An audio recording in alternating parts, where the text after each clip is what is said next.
And let me share my screen.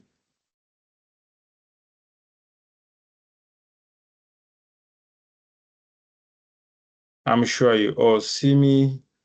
And as you already know me, my name is Safari Agaba. I'm an engineer. I'm also a professor. And today we're having a class. We do have classes every day. Normally come in Monday, Wednesday, and Friday, but sometimes I'm always on the computer. So every time you want to study, just be online. Our classes are always open. I will be there to help you. And as I'm doing my own things as well. So again, for those who are here for the first time, how do you join our class? You just come to Safety Canada or Safety Canada College.com. After coming in safetycanadacollege.com, you just click here. When you click join live class, it's going to ask you, do you have Teams or you want to download it? If you don't want to download it, just click with a browser. And if you have the Teams, then boom, you'll find yourself in the, it will bring you here. After it brings you here,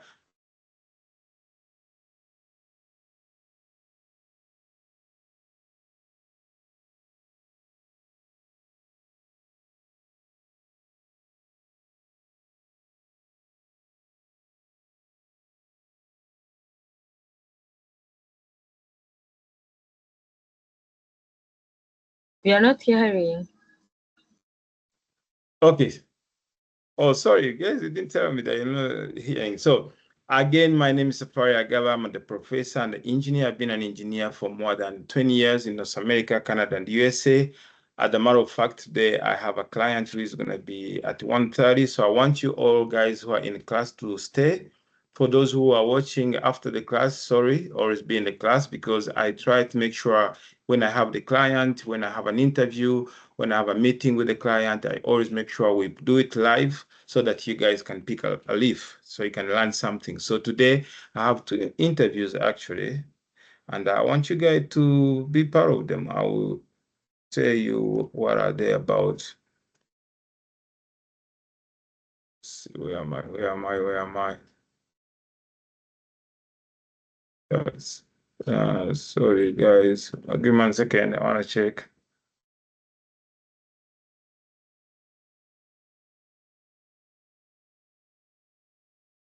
It's okay. I'll share that after. So what I normally do when I have a meeting, when I have an interview for the job, I always come in here. And every time I'm here, if you're in the class, make sure if you're at your computer, always be logged in, be in the class, so that in case I'm in the class, you can ask me something anytime, any day. And that's the easy way to join the class. Then you also have book a meeting. If you want to talk to me, you can join the class for free anytime. Anybody can join for free. But if you want me to follow up with you, to push you, to guide you, to make sure from here you get a job, because I don't only come in the class to teach. I don't teach, actually, to be precise. So you had the first engineer Sadat, who was instructing. We don't teach, we instruct. So we give the project. So he was in the class for more. He starts at 3 p.m. Which maybe by noon be in the class. If you're in Africa, for those who are in North America, be in the class at 10. Normally 9. Normally it starts at 9, so that starts at 9, then it goes until 10. Then at 10, I'm always coming. And what do I do? So that will teach you how the things we need in the global market. But not only that, so that will not push you to do it. So I'll give you the roadmap. After giving you the roadmap, you follow the roadmap, and I will be coming back to mentor you, to guide you, and to advise you. This is a boot camp for only 3 months, because every 3 months I have new students coming in. So you guys, you are in an entry group, all of you guys in the class right now, and I have another group for the seniors who have already completed the boot camp. Boot camp is 3 months. And in 3 months, we hope to get you jobs within 3 months. So far, in a group of 10 people, 6 people we have jobs already. You're gonna see the videos. We've been passing the videos here. Every time we get a contract, we celebrate. And I want to say thank you all the people out there, because when I was starting this, I said, please pray for me. And indeed, you did pray for me. And when we've been getting the jobs for the people, and we are shooting the videos for those people, soon they're going to be coming here on the stage and say it, to give the testimonies. And we have already the videos here. So we're doing the editing, and even your videos will be coming in. So when I come here, I'm coming in as an interviewer and a preparer. I'm trying to prepare you, but I'm coming in to interview you. I'm not coming here to teach you what is HTTP or DHCP, what's DNS, I'm not here to teach you. I can guide you. If you ask me, I'll help you. If you ask me a question, I'll answer, but I'll give you the roadmap. And how do we get the roadmap? And when I give you the roadmap, it's your responsibility to go and learn. And when you go and learn, if you don't understand something, ask me or ask Sadat. And we have even other team players on here. They can even reach out to anybody, they will help you. Every time I join the class, yesterday we talked about building the on-site migrate. We talked about the concept behind the on-prime environment, like technology infrastructure to the cloud technology infrastructure. I'm talking about AWS and Azure. And the question is, how did I come up with a decision? How do we come up with a decision to teach you how we teach you, how we instruct you, how we guide you? No, we don't decide. And that's why we come in here, and I'm going to show you, especially for those who are new here, the school does not decide what you should study. How do we decide what you should study? We go online. Luckily, we have ChatGPT. We had all those options up there. We go online. We look for the job that are in high demand. And then once we get those jobs in high demand, we study for those jobs and we prepare for the interviews. And once you get to the interview level, because I will have trained you for 3 months, which means I gave you the intense training. You're going to be listening how we do it. So you're going to be hearing for people who just started, like Asaf and Aria, who are just new. They never been Asaf was an engineer before, was IT before, but Aria was never in engineering. She doesn't know about it. She didn't know anything about IT. Tina, she didn't know anything about IT, but you can see how fast they are progressing. Why? Even when we are teaching, it's hands-on. You have to do it yourself. There's no chances of sitting and listening. No, you have to do your project.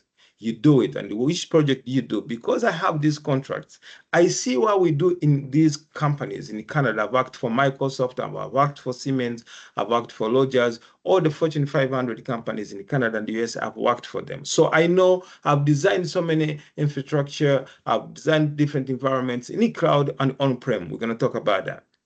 So I know what they're looking for. I'm always a part of the interviewing team. I know every part. And more importantly, I've always an engineer. So every engineering contract goes for 3 months, 1 year. And at the end, I have to go look for another contract. So what do? I'm always online looking for the contract. And what have I gained? I've gained the mastership of finding the contract. I know how to get the contract. I can get the job, I can get the contract anytime I want. But the issue is, you could ask me the question, why can't you give the job those people who know the job that can do it? We've tried that. We have call center in Rwanda at Sonatibe. We have call center in Muyenga, in Kampala. We have call center Wetland, Nairobi. We have in Durban. But the issue is, when we were opening up those call centers, we thought that we have people who are skilled in Africa. And because these people have been going to school, some they have masters, that then we realized that the information they have consumed from school was just useless based on the market that it is here now. So that's why we streamline what is required, and we just teach you what is required on market. And what are we going to teach you today? We believe the jobs we teach a couple of things. We teach cloud computing. I'm gonna ask ChatGPT. This is Copilot, and so the ChatGPT can guide us. I don't want the research to be based on me, but the research should be based on the best platforms we believe in, like ChatGPT, Copilot, Gemini, where we believe that this information is reliable and closer to being real than what your teacher is teaching at school. So now I'm going to say cloud computing. So the entry job we do, the entry level is, Alia, could you tell me your title? So this is the job we train people for. And how did we figure out the job? We come here, we see what the job is higher, the jobs that are highly needed on market. The jobs that people can work from home, and then we start training those people to work from home. But not only working from home, doing the best jobs ever, but also the job that has the career line. What do I mean by career line? It means a career path. Never do a job that requires you every year to start something new. The job should go from top to bottom. I started from cabling, where you do the cabling for the switches and everything. From the cabling, I went to customer service. From customer service, I went to IT support, systems support, and network, where I was plugging the switch, the routers. Then I went systems administrator. Now I'm installing the servers, understanding the different bed servers. Then from there, I became senior infrastructure engineer, where I design domain, like forest domain, from where you have different child domains, and then you replicate them. You want them to connect for the entire organization, the file servers and everything. Then now the cloud came, because in 10 years back, the cloud was not that much sounding. 5 years ago, it wasn't that much of a big deal. But then we realized, oh, now people are migrating to the cloud. They are using Office 65. So now I had to learn Office 65. And then I started helping companies to move from the Exchange servers on-prem, which is the Exchange 2007, 2010, 13, all those Exchange servers. Now I can do the replication, migrate the databases, and put them in Office 5, so people can have their emails from the Office 65. So I had to figure out how to do the migration. How do you migrate the Exchange? How do you configure the online? That's Azure. That's Microsoft Azure.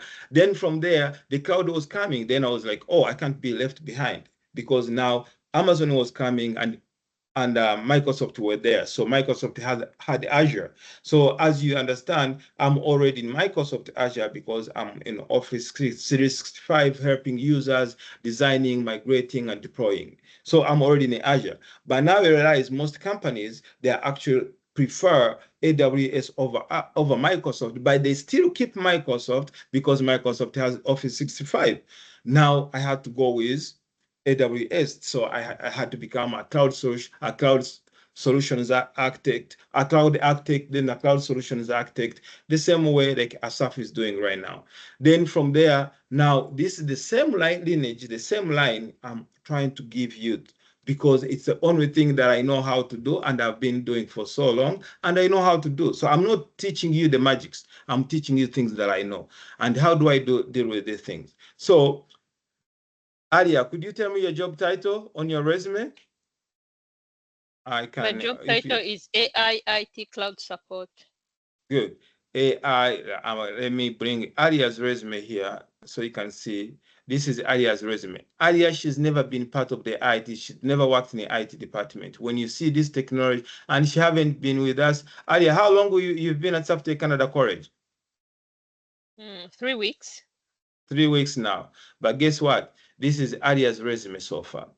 And you're going to hear her talking, you're going to be impressed. And this is what we're doing. Because when we came from Africa, when I was trying to open up in Africa, I thought African, they already have the skills. Yes, they have the skills, but they are lacking how to present the skills on the market. And not only they are lacking that part, but they are also lacking the competition on the market scale. And this is where we come from. So today, I'm going to be having two things. I'm going to be having a meeting. There's a client who is interested in our services in our call center in Africa.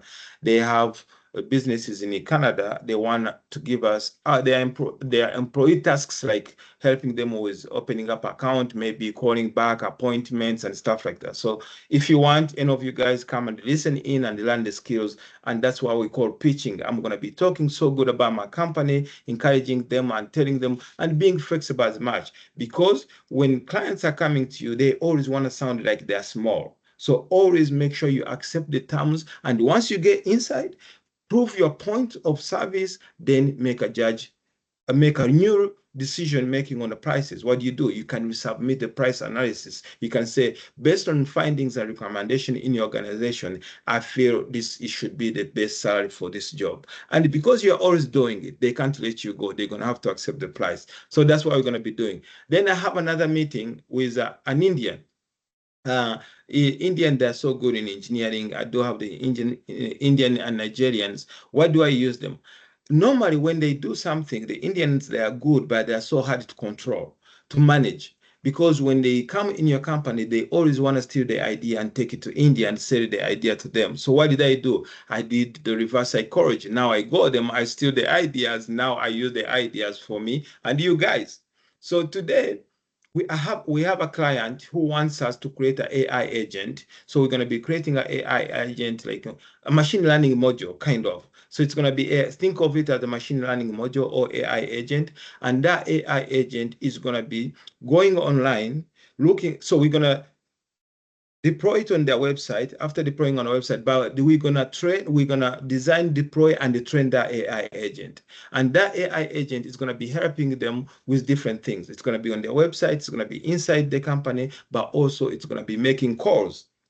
It's going to be taking calls and making some calls, making appointments. So I need this guy, Indian. She's going to give me a demo of how they could build it. I'm going to record the screen and I'm going to see the command line and everything. And if it's something we can do, we're going to do it ourselves.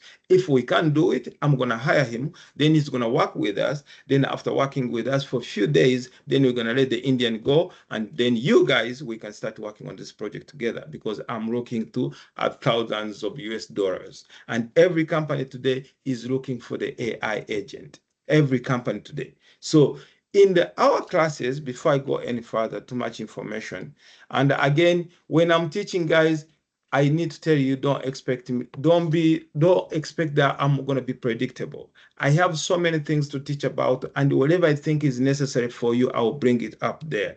I know some of you will be waiting for the interview preparation and everything. I'll try to bring everything together, but every information that is so vital to you, that is important to you, and it pops in my head, I'll make sure I share it with you.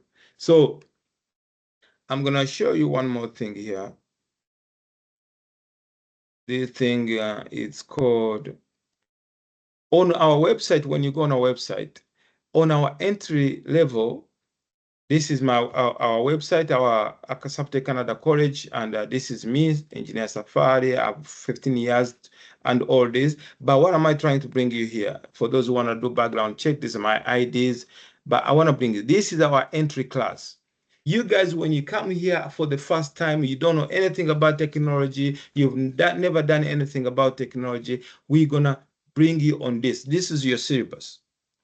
This syllabus is designed so that by the time you finish this, you already to become this.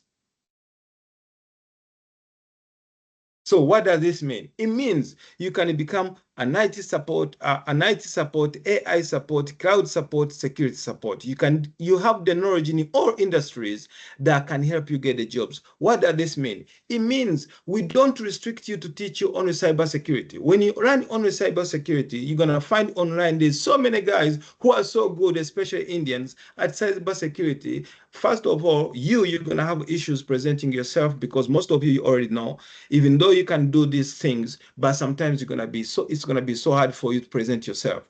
And I'm talking about this because you know that, we've been dealing with this. So these Indian, they're gonna compete with you, and you know that already because most of you came from Africa, you've submitted your resume, and you don't get the interviews even. Even when you get the interviews, you never get the job. Why? Because there's somebody there who is way better than you in the way you present yourself. And that's why every time in the interview, I ask you to present yourself. If they ask you, tell us about yourself, you know the keywords. In a few minutes, I'm going to be asking you about the keywords. Tell us about yourself. Then you're going to have to bring the keywords. So what is this? Of course, I'm going to have to orient you first. We're going to talk to you. I'm going to listen to you. I'm going to see your skills. I'm going to see where you're best so that I can help you. Then you're going to understand like ChatGPT, Copilot, and Gemini. Then we're going to give you like essentials about the Python. Why do we teach essentials about Python? Because should you wish to become AI engineer in the future, we want that option to be open for you because you're going to have the basics, the essentials, and AI is all about the Python.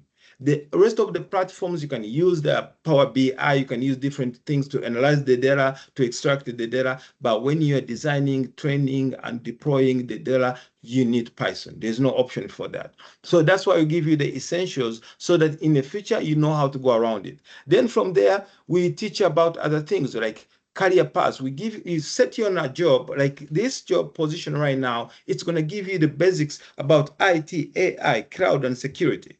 So instead of being stuck on the market looking for one specific job, you could possibly write 4 resumes and put them online. Or you can put them in one title, or you can mix the job description, because we will support with 3 months of the training. Then me, I am willing to support and say you've worked for me for more than 3 years, because I believe the training I'll give you for 3 months is equals to 3 years to what other people get outside there. So this also, if you can see, you create a website using AI, and you create a phone app using AI. What am I trying to do? I'm trying to connect you with the clients. Then the most important things, you integrate the machine learning model with the website. And now the last one in the AI, you create, deploy, train agent. This is the AI machine learning module. And semi-structure the data. Let's say you're working in a company and you want the users in a company to have something like ChatGPT, but only answering the information about the company to only employees. Like, what is my employee number? When did I start my job? How can I see my contract? Such information which are restrained for the organization. But also we can have, you'll be able to design information that can be external clients, like on the website, where you can open something like here. If you see on a website, when you click here, it opens up. Let me see. When you see this is part of what I'm talking about. This is what we're talking. This is an agent. So if you type in a question here, this agent can answer different questions. This is client facing. It's facing you outside, which means whatever you ask is intended for you outside. But we can do the same for the internal organization. And by the time you finish this training, only this training, you should be in a position to present yourself for these jobs. And if we take this, copy this one, and we type it in ChatGPT, let's say we are copying this title, and we go in ChatGPT and we say, what are the chances of getting these jobs? Okay, let's call it a job as a consultant. By the consultant means you can reach the client, you can sell them the idea, and with the idea, you can actually do what? You can be able to make a lot of money. So landing a job in this concern, depending on several factors. Here's the breakdown. Please assist. Of course, if they're going to require. But since we're on an entry level, we don't need to be satisfied yet. If you can become satisfied, it's very important for you. If you have the education in the background, it's important, but this is not necessary. But if you went to McGill, you went to Butare University, Makerere University, put your degree, it always becomes important, because some people with conservative mindset, they still believe in degrees and diplomas, but I don't believe in that. I believe in skills. So put your resume, put the certificate. But the good news with this certification, we're going to give you a diploma at South Canada College, and we're going to give you a certificate. So you have a diploma and a certificate of this. So this is checked. We're going to give you a diploma, and the diploma will cover your education background as long as you speak English. Then we're going to give you a certificate. This will replace this one, and we're going to give you the hands-on. This is very important. You need the hands-on. The hands-on, it means I'm not going to be here talking, so that is not going to be there talking. You're going to have to do it yourself. In a few minutes, I'm going to start asking those guys. You're going to see. I come here to interview you on your hands-on. So that comes here to teach you. And you take your time to teach yourself. You have ChatGPT, you have AI, ChatGPT, you have Google. Learn on your own pace. There's some services online. If you have the information, you have YouTube. I can't force you to learn, but I can guide you how to learn.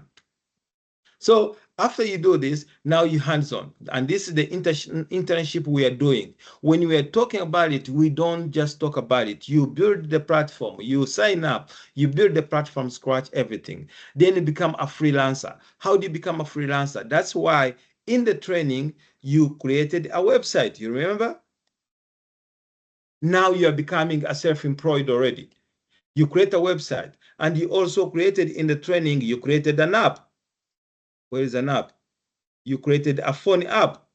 You created a phone app in a training. You created a website in a training. You know how to make calls in a training. You know how to send emails in a training, and you know how to find the clients on the training.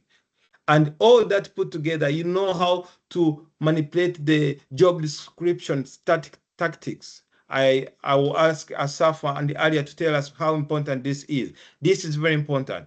By the time you know all this and you go on market and you go looking for this job, you'll be good to go. People will start calling you. And now you're going to be listening to my calls like the one I'm going to have in a few minutes. And that call is how the same thing you're going to be doing when the clients call you. I put the website there online.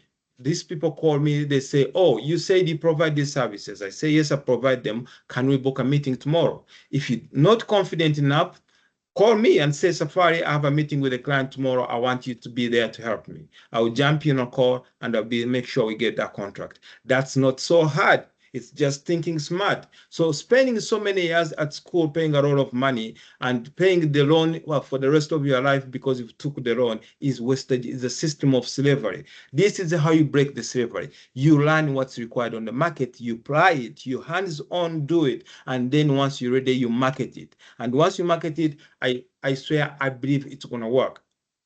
Do you guys believe if you do this, it's going to work?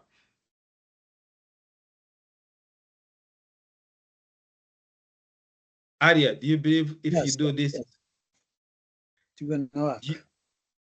There's no way you can fail. You've acquired information, you have the certification, you have the diploma, you have the hands-on experience, you know how to create a website, you know how to create an app, you've been listening to your teacher, I've been taking the contracts when you're listening, I record all sessions, I give you the class, I answer your question, I'm ready to help you to jump on the call and help you to get the contract.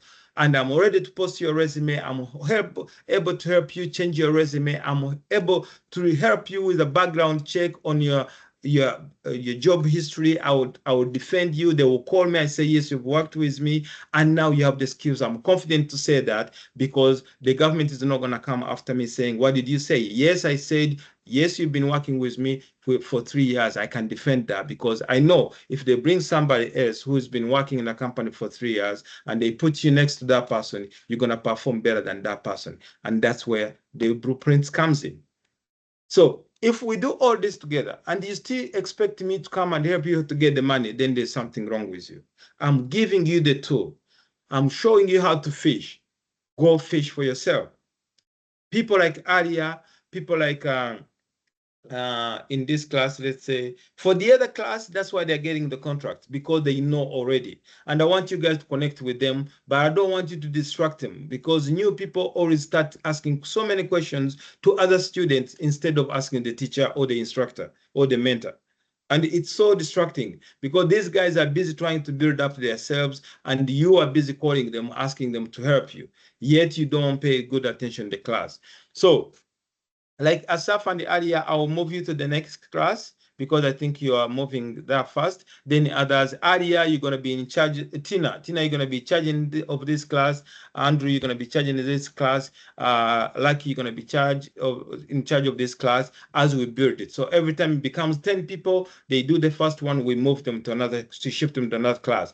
And another class, that's where you find our director in Canada, Angel, where she's going to show you more and help you about the hunting and the process and everything. And then we kill the bodies together. So here, these roles are in high demand. Did you read the word for me? Who can read this word for me? These jobs are in high demand. Let's say in US, and Canada, because I want to make sure this information. The boot camp is much more intended for the North Americans. Why? Because they have work permits. People in Africa, we still can work with you. Like if I get this contract, I'm going to have the interview soon, and I get this contract, I'm not going to give it to somebody in Canada or USA. I'm going to give it to my brother or my sister in Africa. And that's why that person is going to come at the call center and work from there. So that's our point. The whole point is when you get the jobs that we can ship back home, we ship them back home, we help our brothers and sisters. If we are forced to do it here, then that's when I bring you in. So they say job market in US and Canada, the high demand, you're already seeing, we are teaching you exactly what the market is looking for you. This is not me. This is not me teaching you this. It's me guiding you to learn this because we believe it's required on the market. Asaf, do you want to second this idea? It's not my idea. If ChatGPT or Copilot is lying to us, then we're going to blame ChatGPT. But from what we are reading right now, it says what we are learning has high chances of getting the jobs. It's in high demand areas. These roles are among the top 15 most in high demand tech position in North America. This is self-explanatory. In the top 15, this means every company needs you. Hiring trends, 76 of the tech leaders report skill gap in the team. 70% of the leaders, they are saying, we need these people, we need these people. That means almost every company needs somebody. 65% are increasing in the contract talent, making easier to enter the via freelancers. Most are ready to join the freelancers. What does that mean? They are ready to jump and start working for themselves, not only working for the company. But I do suggest always join the company first, and after joining the company, acquire the skills, take advantage of the company to pay you for other certifications, to help you with some details, to give you more hands-on management skills, to work with the team. And once you build the skills together, now open up your company. That's what I did. I finished school. After school, I went and did on company direct for 1 year. After doing in a company direct, that's when I had to decide to do what? Say now I'm good to go on my own. And that's why I've been working for my own for this long. So AI adaptation is accelerating. The AI adaptation is accelerating with 66% of cybersecurity professionals. You can imagine this.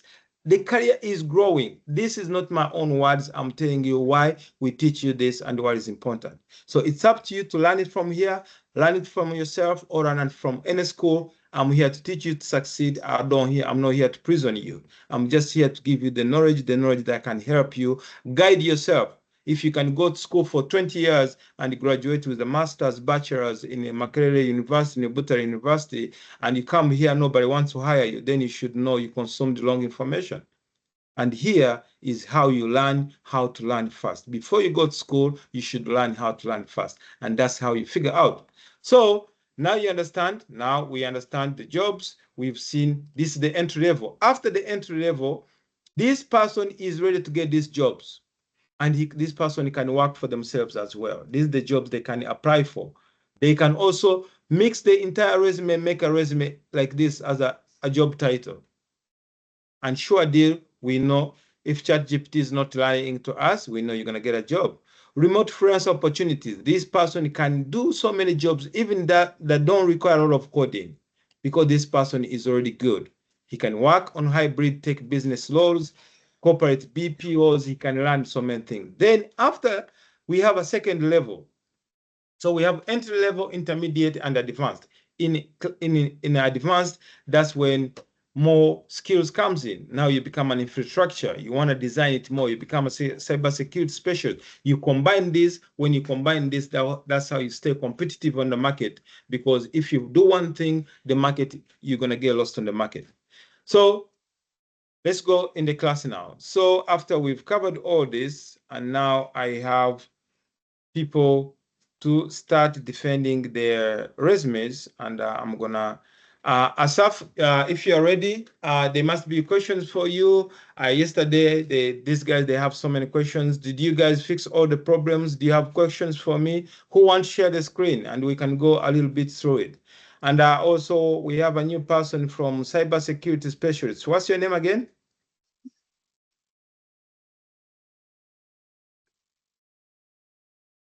Hello, can you hear me? Yeah, we hear you.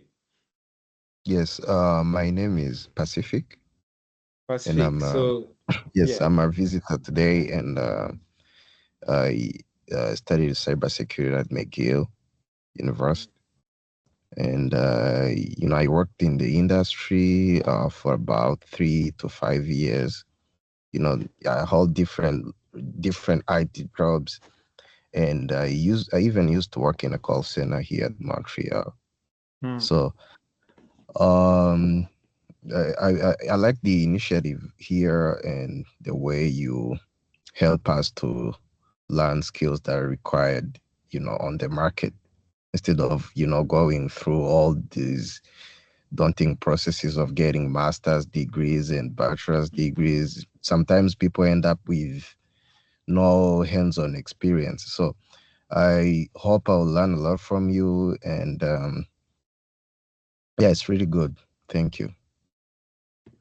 All right, that's very good. So, as you understand, I'm not here to force anybody to run what I'm teaching, but I'm just telling them that if you do this, maybe I'm not telling you you're going to be super rich. I'm not telling you're going to be genius, but I know most of you what you want. You want to be able to build up yourself. You need the financial freedom. You want to retire before 45, like I did. You want to go back home and enjoy back home, most of you. You want to get money. You want to retire. You want to go somewhere. You want to start your own company.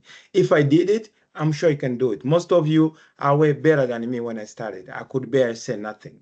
Like you could make me, you could ask me things that I did, but I could never be able to defend them. So I've done a lot of cybersecurity, and I think we can work on that. But if you understand my concept here, I would advise you not to focus on just cybersecurity, but focus on the key figures, on the key points in the global market today.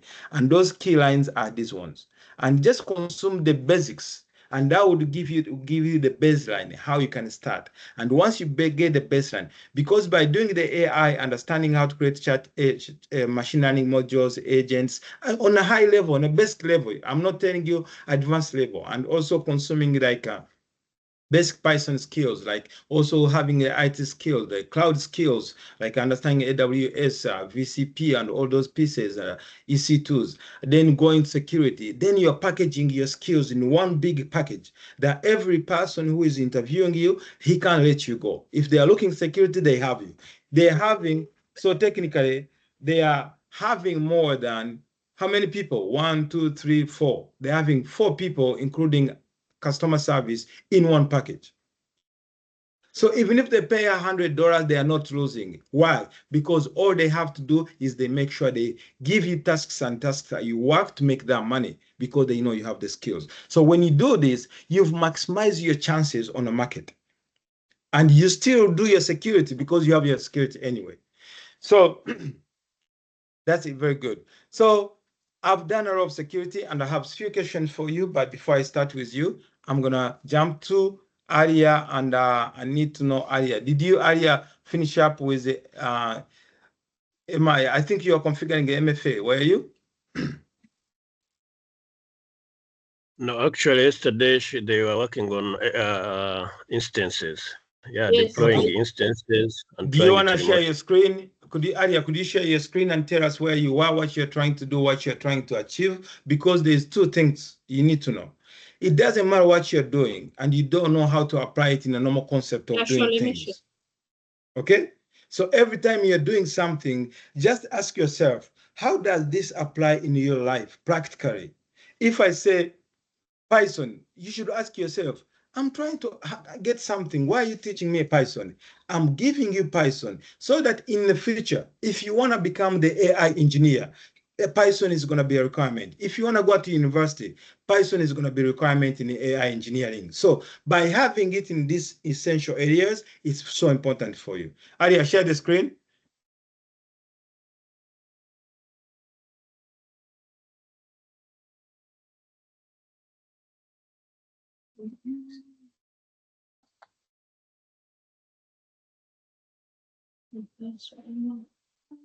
Yeah, we're waiting for your screen. Asaf, you can share. We can start with you. Okay. Sharing, Yeah, I think. Okay. This is the, okay, let me sign in again.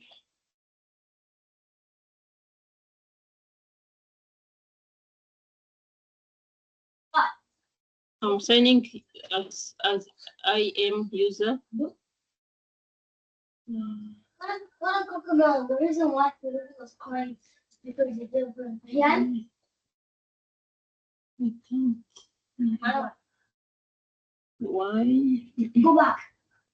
Y, B, D, 2, H, X. And sending. They send the MFA on my. Aria, tell us what you're doing, please. I'm signing in my AWS. Okay. And what's AWS anyway, before you go there? Amazon Web Server. Okay, what do we do there? This is where it's a virtual machine. Where we create create, virtual machines. Okay. yes, we can create the instance as Good. like So Ubuntu. go ahead. And now Windows. you are configuring MFA. And Yeah, as you know, yeah, go ahead. Let me check.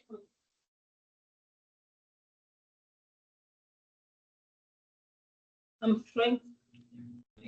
Okay, now that she's trying, so basically what she's doing, when we teach in the class, when you instruct you, we remember from the chat GPT, we already know that we need all these skills, and this is the skill they are talking about.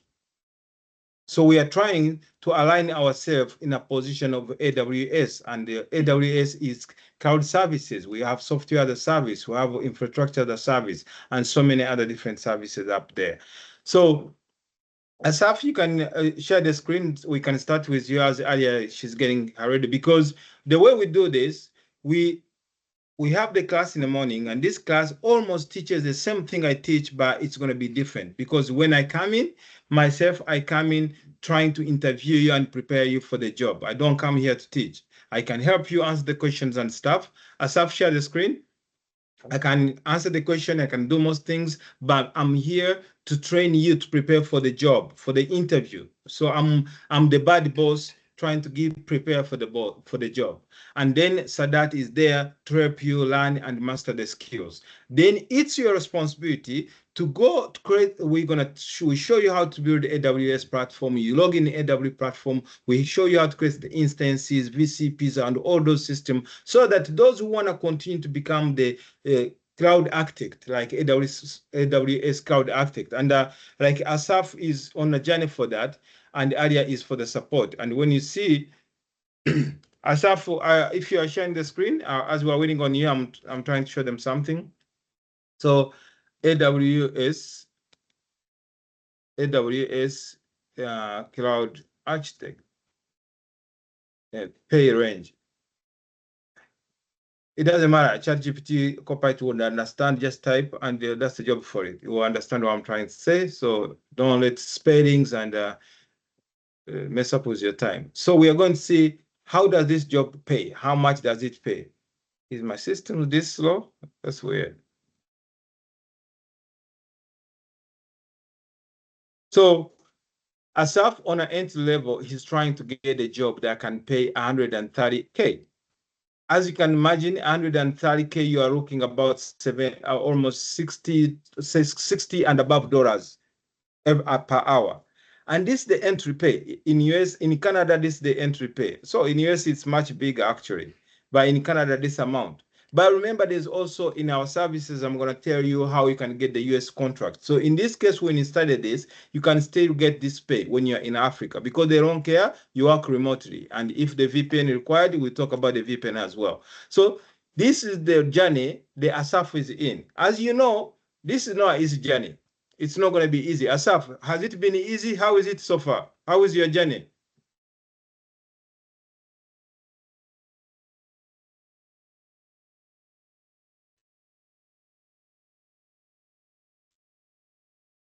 Is Asaf there?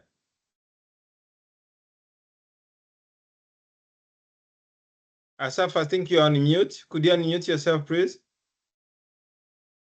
This is Alia. Asaf is not there. Oh, I'm here. I'm here. So how is your journey to making this? Are you seeing my screen? Oh, sorry. Let me share my screen a little bit. Let me stop sharing. Yeah, it's good. Don't log out. Just stay there. I'm going to come back to you, okay? Okay. No, now I don't know sharing the screen in Eric. See, that's the issue. Somebody's asking to share the screen and show. It's not how we learn. Learning means to invest. You have to invest your mind, your brain into learning. You have to invest a lot of time. You can't just be somewhere in a factory, somewhere somewhere in the middle, driving Uber in homes, and you expect that you're gonna focus. You have to have a quiet. It's only 1 hour per day if you really want to study. And I don't think 1 hour is so much. 1 hour, 3 months, hopefully you have a job. So Asaf is on a journey. So I said here, I say how much Asaf is trying to get this job. Asaf is trying to align himself with this job. And this job, I told him, since he already have some IT background, he's gonna have to go entry level. And the entry level, this is not my words, this is ChatGPT. The entry level, they are telling us this is the pay. In Canada, it's this one. But I'll show you, after you've acquired the skills and you're good to go, I'll show you how you can get contracts in US when you're in Canada. There is a BET that you have to sign and document, and you just get those contracts. And sometimes when they don't allow, we also use the VPN. So there's so many ways you can get those contracts. So Asaf, how is your journey to this point? Your entry level. Remember, it's your entry level.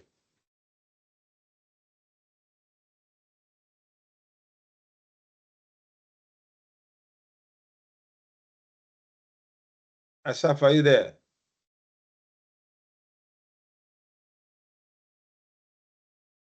So again, that's another thing. Sometimes people are busy running up and down, but also trying to learn. So I'll go back to Alia. Alia, I'm gonna ask now. Alia, you have your screen ready, and I'm gonna now prepare for the interview. So I'm gonna ask you questions. And as you know, when you go in an interview, always there is more than one person, and one person is gonna be asking you questions about the HR related questions, and another person is going to be asking you about technical questions, and you have to bunch together all those questions and be able to build one thing out of it. And the first question they say, tell us about yourself. Well, my name is Ania Mohosa. I have 7 years of experience in IT support and customer service, helping users to solve technical issues and keeping system running smoothly. I also work with AWS Cloud, and I have basic Python, and I have supported user with AI and cloud technologies. I'm looking forward to work with you. All right. As you can imagine, that's a good intro. Alia, when she joined, she couldn't do that, but now she can present herself in that way. And Alia, if you are, I'm going to be asking you a few questions. We use different services. Have you ever used a service like ServiceNow, and what have you done with it? It's in a resume. That's why we ask the question. The interview will ask you what you have in a resume. Remember, after we figure out which job we are going to help you get, we design the resume. Then after designing the resume, we design the resume based on the skill sets required on the market. After designing the resume, now we bring you on a resume to prepare you as you're attending the class, getting the skills about technology, but also being good enough to present yourself in an interview. And that's a very important part of it. So, Alia, tell us what you've done with ServiceNow. Yes, at my previous job at Safety Canada, I used to check in my ServiceNow, where I created new user as well as managing existing user and objects. Perfect. That's good. So, which means if the client calls you and gives you a ticket number, what does that mean?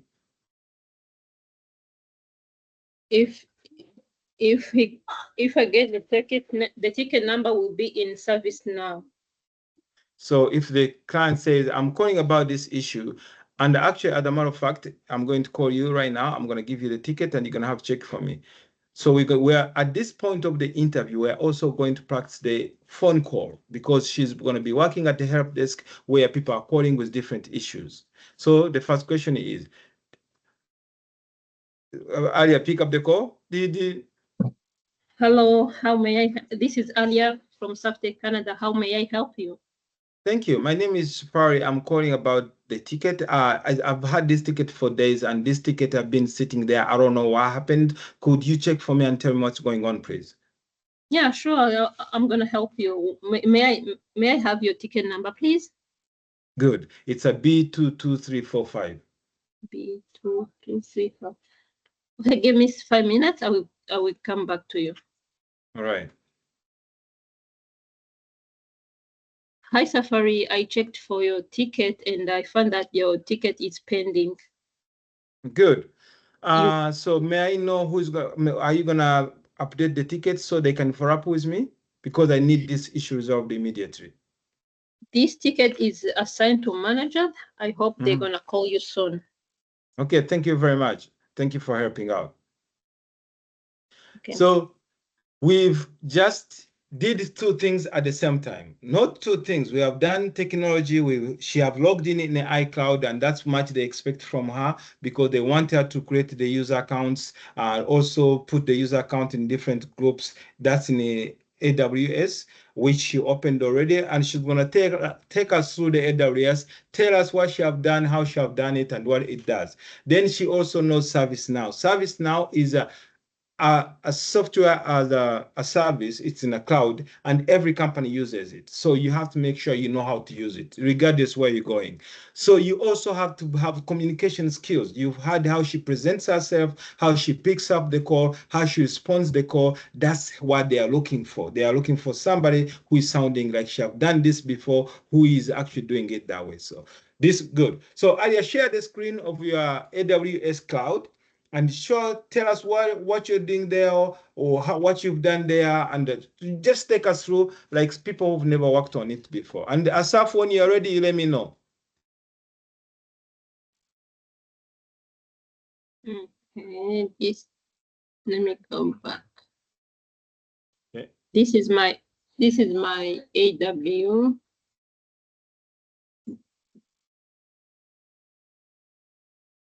So yesterday I created the instance. I launched the instance. To create instance, you go in EC2. You click here, you will find instance. And I launched instance.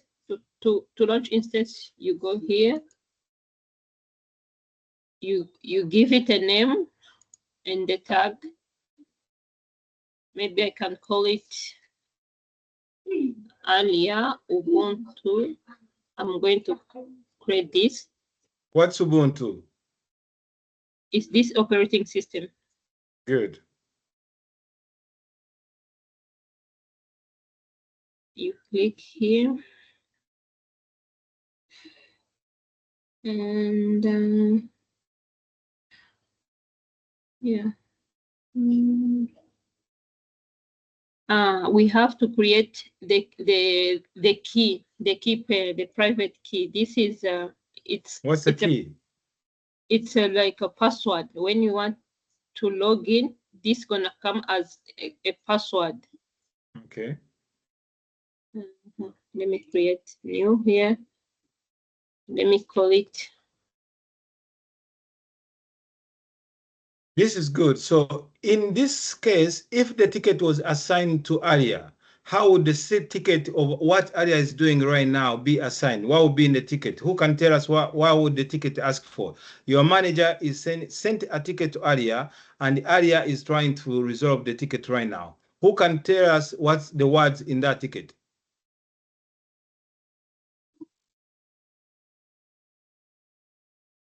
Who?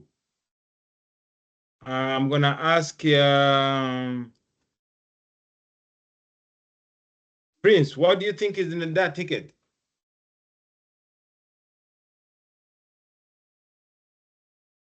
The instance is is successfully launched. So now you have the instance. Yeah, it's And here. now the instance is there. So, Aria, if the ticket is assigned to you, what will be in the ticket? In there will be the ticket number, Mm-hmm. the And date, Tina, what else will be in the ticket? The date and the time. Date, the time. There's two different dates. Which dates? Anybody can answer. I don't want to call everybody's name. So if you are ready to share the screen to say something, to answer, just answer. If I keep calling names, I'll call the name that comes first in my head, and the others won't be able to take advantage. Nelson, what's in the ticket? I think the customer information should be included in the ticket. Which one specifically? Which one? Specifically, like the telephone number. The telephone number. Address where okay, you're and the located. address possibly. Lucky. What else could be there? and the status. And the status of the ticket. What else is there? There's something important there. Pacific, how about Asaf? Maybe the expired date. Due date. We call it it's not expired. Yeah, you can call it expired date, but it's a due date. What's a due date? When is expected to be completed. To be completed, all right? Yeah. And there's a very important information missing in the ticket. What is missing in the ticket? A note. Oh, a note. What's in the note? What information the manager wants you to do? Because that's the reason why you're doing what you're doing. It's because you expect the manager is going to ask you to do it, all right? So why are you doing what you're doing? And if you're doing it, why do you think the manager would ask you to do it? What is it you're doing that the manager would want you to do it? And why would the manager want you to do it? That's how you ask yourself before you even think about learning something. Andrew. I think it's about creating a user. See, you should know. No, it's creating what? Aria, it's creating what? In the ticket, there is the manager wrote in the ticket, please Aria, create this for me and make sure it's completed before tomorrow, this date. What is in the ticket? What do they want you to do? Create what? Asaf? Is Asaf there? Aria?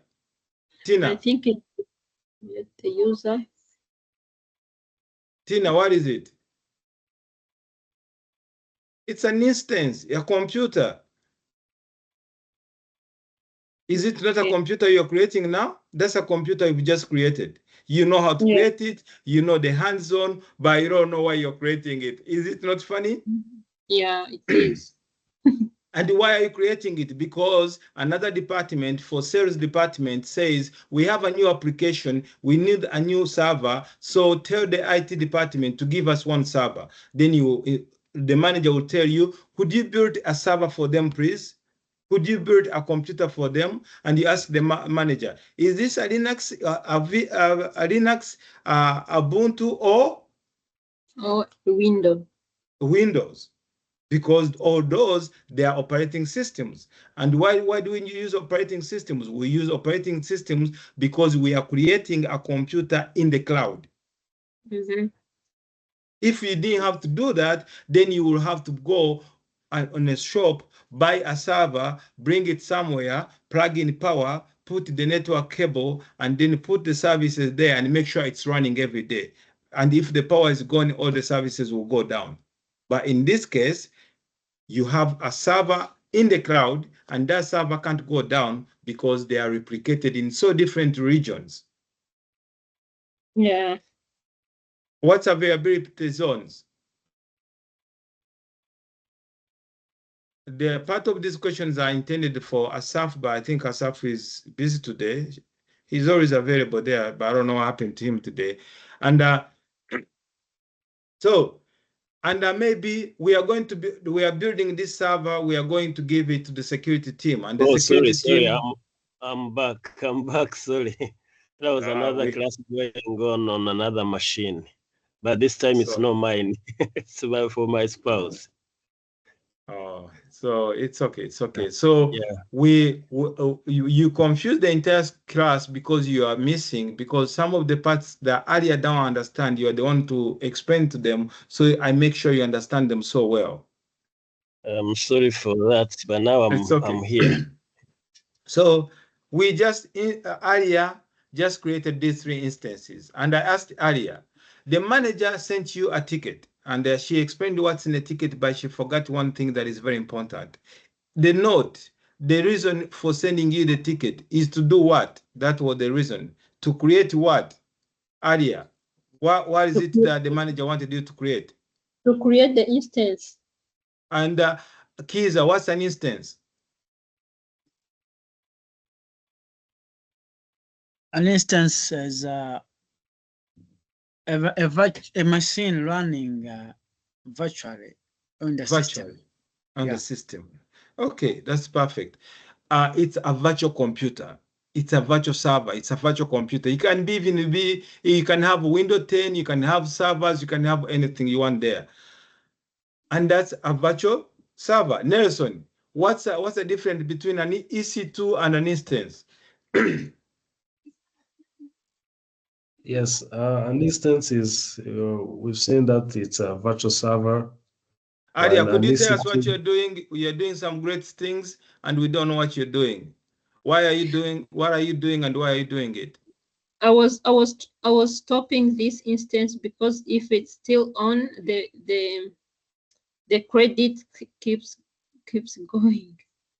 Okay, could you tell us what you're talking about? Because most people, do you guys understand what's credit? And do you understand why he stopped? Let's ask like who? Let me see. Prince, do you know why is she pausing the instance?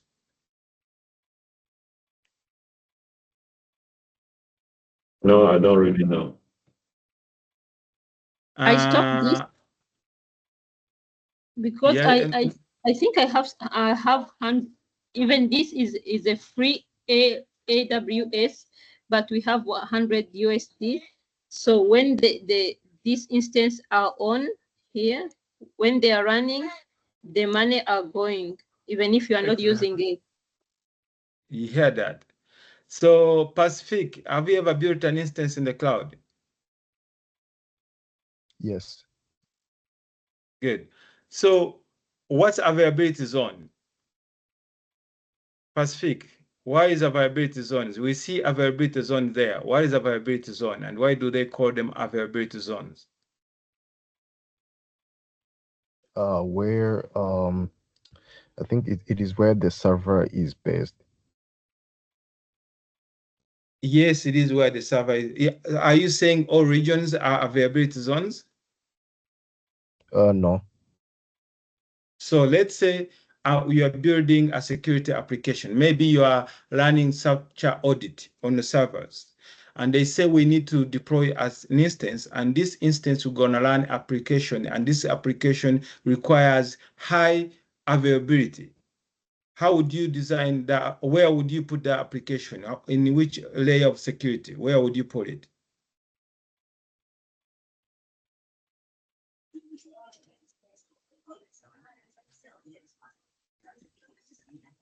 Maybe you can ask Asaf. Asaf, tell us about what's the availability zones and why do we need them? Why are they important? Why are you not on the east, on the west? Why are you right there where you are right now?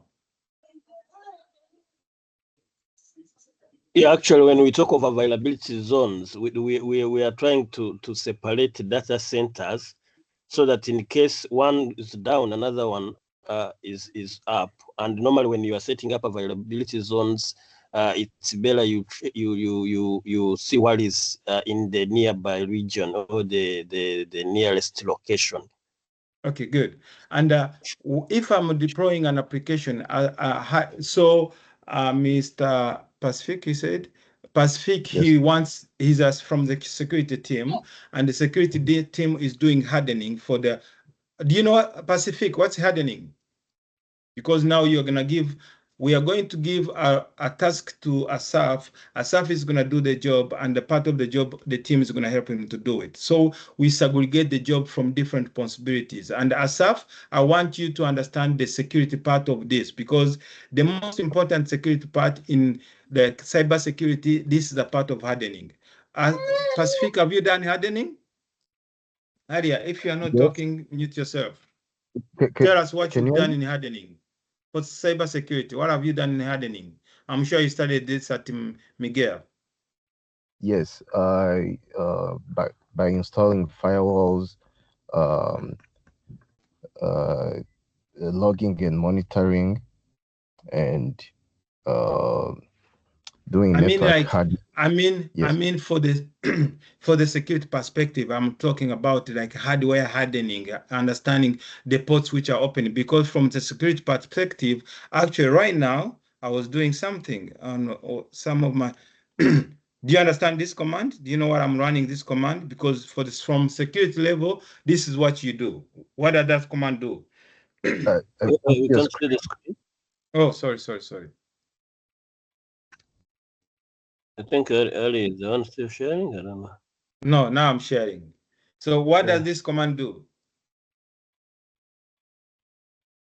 And why do I need to run this command? And from the security, because as cyber security, you have to make sure only ports open are the ports that need to be open. Otherwise, that's how you get hacked, right? Yes. So how do you test, like, which port 80? What is port 80? HTTP. And if I need the security, which one do I go to? HTTPS 443. And how do I test the command for HTTPS? HTTPS. I mean, we can use different ways, but I prefer using nmap. Yeah, nmap can do it, but the same command you use in PowerShell. So which one? Let's say I get a contract for you, and they say, "Oh, there's been a hacker, and we need to make sure that our security is intact." What do you do first? You check the ports. You see who is supposed to come in and who is supposed to go out, right? Yes. And how do you check the port 80 if it's open or not? In PowerShell. Yeah. Sorry, I'm not very familiar with PowerShell. You have to, because when you're doing this, you have to do this on computer basics. You have to use the tools that are already in the system, like this one. Yeah, because I'm very familiar with Kali Linux and yes. That's the point I'm trying to tell you is when you can't be the chooser. The boss who is hiring you, they want to pick you. So when a window guy picks you, you should be ready to do the job, right? Yes. Because if you make yourself specific, that means only specific people will look for you. And those are not so many, because nobody is looking for somebody to check the ports only. They want to check the port, they want to deploy instance, they want to create the user, they want to make sure they can harden the system. So if I go in a company, the first command will be this one.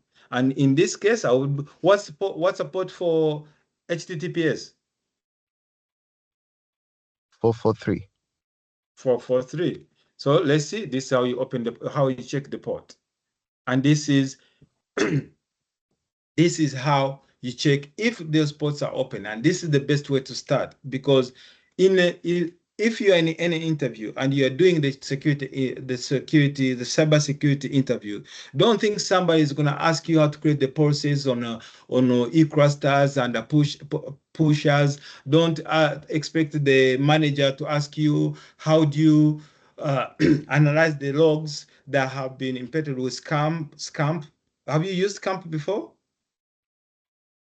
No. The manager is going to ask you, please, could you check, because the manager needs to know which ports are open and which ports are closed. That's what they need. And in an interview, it's easy for them to ask you, so you should be able to know these basics. That's why, Asaf, remember last time I told you the question, and remember, at least top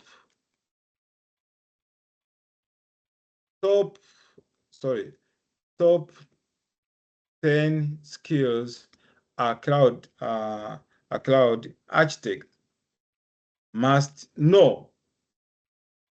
These skills, you should practice them around every day. If you don't know these skills, then you are somewhere completely out. So how far with these skills? You don't need to know them in and out. You just need to know the basics. Progressing, yeah. Remember, remember, this job pays really well. So I don't think you're gonna take free money. If they give you this money, you waste the money. Though you can cheat, we can go. You should know like things like, for instance, I'm sure you know all this. Do you know all this? Yes, yeah, that's what I know. So, a question for you: we are designing an infrastructure. We have an application we have an application on-prem and in cloud, and we are trying to bring this application in-prem to monitor the information and give us the logs. How would you build this system that would be able to monitor the logs? I'm trying to put the words in non-technical because the questions comes in two technical forms. The managers and directors, they always want to ask questions that are technical, but they are not technical. So they always ask vague questions like those ones. But when somebody does ask you a vague question, you should be so smart to know what they're trying to say. It's vague to you, but to them it's so smart because they went on ChatGPT and get 10 questions to ask where do you think they get the question? They come here, they say, give me top 10 cloud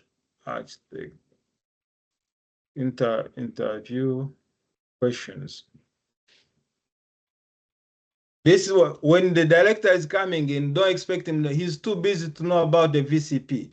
So what does he do? He comes on ChatGPT and he gets these questions.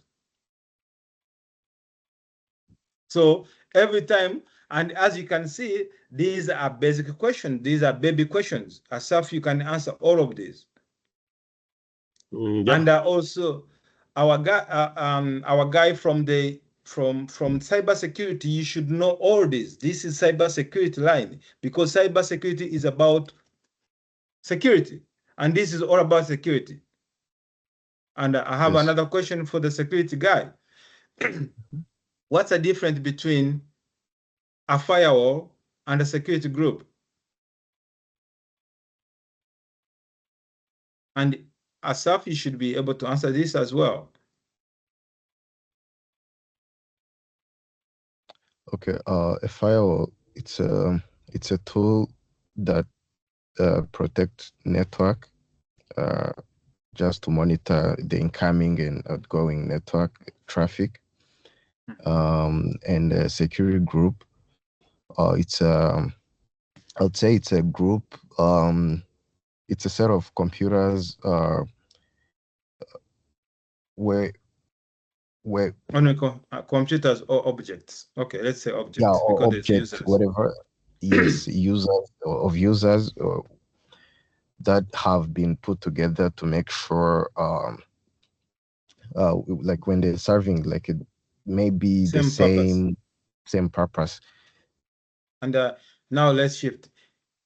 If you're talking about the security group, you should also understand the laws and policies. What are the laws and policies? Asaf, question for you.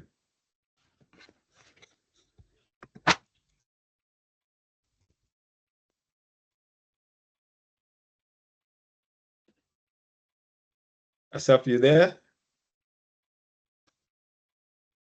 Yeah, sorry, yeah, I'm here. For the laws and policies, I think for policies, you set them at the user or group level. And then for the law, it's what that very application or what that service going to do. You assign its law. Don't confuse yourself with group policies and security groups and laws and policies, which is more like, if you're talking about the group policy, what is it? Is it a law, a security group? No, I was talking about the law and the policy. Okay, now the question for you: what's the difference between? So actually, I had it on the list, I think. Let me check because I need you guys to know about this. You've been skipping that. Alia, give me an example of a software as a service. Give me one application you know.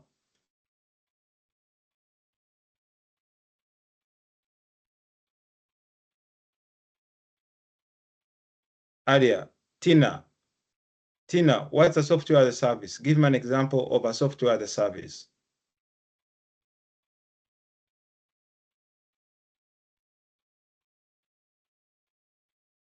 Tina, are you there? Alia, are you there? Yes, I'm there. So, give me an example of a software as a service. Like Zoom? Let's say like Google Workspace. Google. Okay, give me a software as a service that you be using in your job every day. Gmail. Okay, give me a Copilot. software as a service that you use to get the tickets, to open the tickets, know the tickets assigned to you and how to manage the tickets. Zendesk. Oh, Aria, you just said it before. Yeah, then this is one, but we're talking Service about the now. most service now. What's service now and how does it work? And where is service now?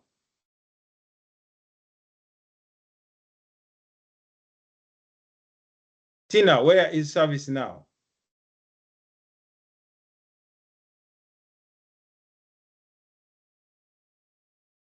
Is it too? It's in the cloud. That's why In the it's a cloud. software as a service. It's a software and a service. Why? Because it's in the cloud. Asaf, what is a cloud?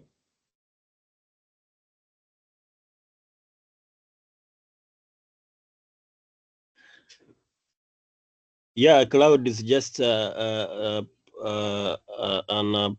architecture of managing applications on internet. Sorry, come again? Say it again. I think you confused me a little Cloud bit. is an internet-based service that hosts the applications and other computing services, I may say.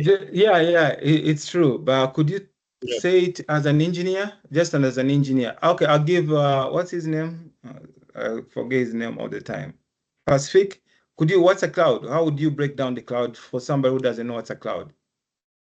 Yeah, I'd say it's using computers and like servers, database storages on the internet. Instead of using the one we have on premises, we use the one that is already on the internet. So what do you mean on the internet? Like you're an engineer, say it as an engineer. Guys, if you say that's Ali answering, that's not you, that's not Asaf and the Pacific, you're an engineer, you're an advanced engineer. So your information should be much more detailed and clear. What's a cloud? How do you design a cloud? We are designing clouds every day.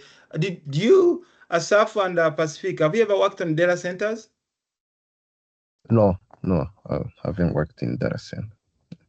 Okay, Asaf, for me, I think maybe the on-premises smaller ones, yes. Yeah. So you've used the like UCS. Which one have you used? The HP Bread servers? Which ones? Yeah, HP. So think of it. You bring like, okay, let's put it on the table. Because you need to understand that it's very important. You can't skip it. Where is my thing? Last time we talked about this. Do you guys remember this?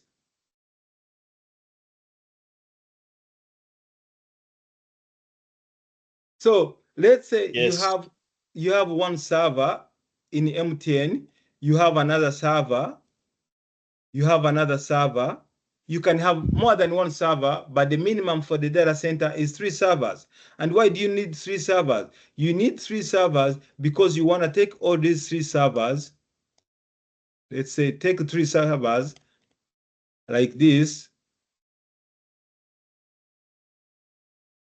And create what? How do we call this? If you combine the three servers together, these are physical servers plugged in power with cable and power lines, okay? When you combine them together, what do you get?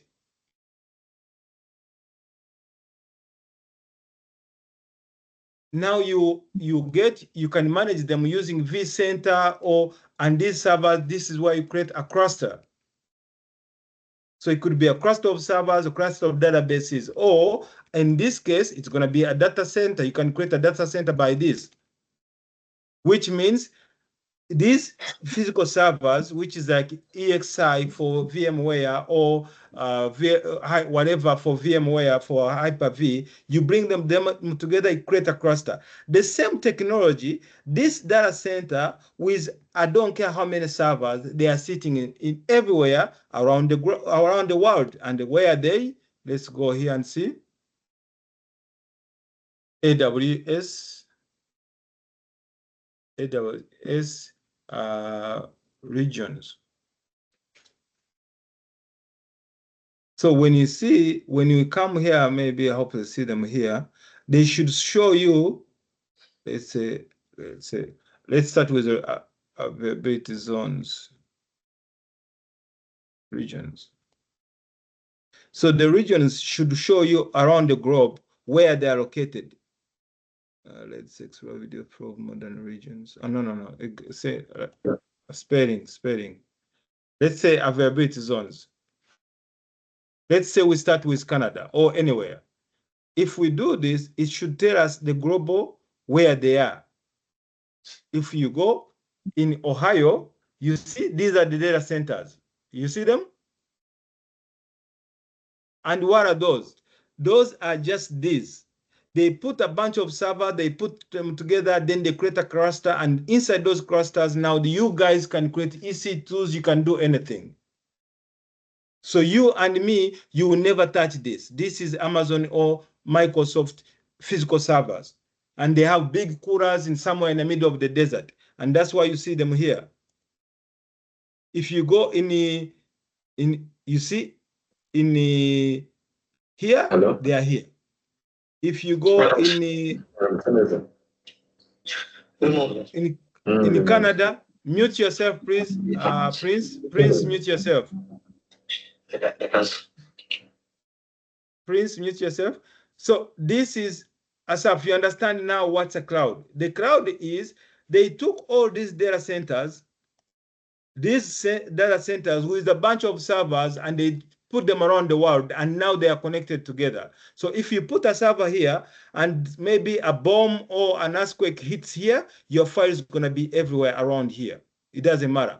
And you know the technology that you use to do that. How do you use the technology to make sure what you have is all around here? How do you Pacific, how do you call that? Because if you're doing the cybersecurity, you need to understand the availability levels, the redundancy, the synchronization of how that virus or hack can go through. And in this case, Asaf, which technology in AWS do we use to keep the files synchronized around? Yeah, you create a virtual network between them, so that they are linked between them. So, but the linkage is already done. By the time when you come in AWS and they show you where the services are, that means they are already. Let me see if I can open mine here. I'm gonna get locked out. Anyway. So that's our cloud. That's a point about the cloud. So the cloud is these data centers, a group of servers that are put everywhere around the world, so people can have services on them, and no service can go down because there is more than one server.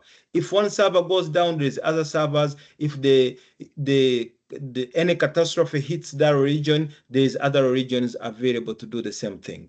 So the information is synchronized around. And that's why we call it a cloud. And then we put the services, we put softwares, we dump them there. How do we manage? How do we create the softwares? If Asaf, let's say you're given a project, there's a maybe Pacific has a contract to design a software, and this software is going to be a software as a service. How would you make this software available in the cloud? Asaf, how would you deal with that?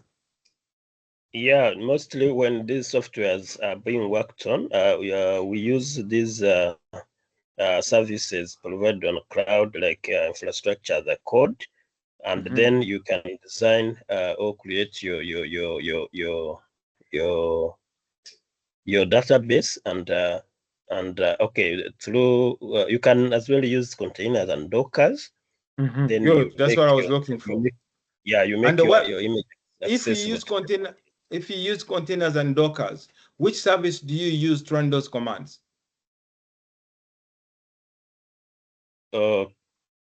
Service, is it happening? Yeah, there is, after you've created, you have a large number of commands that you need to run in the cloud, but you don't want to buy the server. Where would you run those commands? Oh, okay. Use a serverless computing. Exactly. Use a serverless computer, which is Lambda in this case. Exactly. So in that case, and when you go back to the resume, now you are just talking about, let me see. I'm just saying, because we are just following what they told us to do. And when we say, you see, are you talking about cloud platform expertise? Top 10 skills for the cloud architect. They say Azure, AWS, you can pick one. You don't have to know everything. Here we study only 2, and the GCP is very important. Understanding services like EC2. Aria, what's an EC2?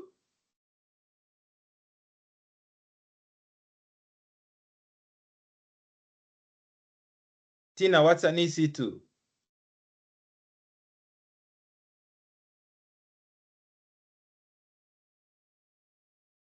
Geez, are you guys there? Lucky, can somebody jump in? Not Asaf and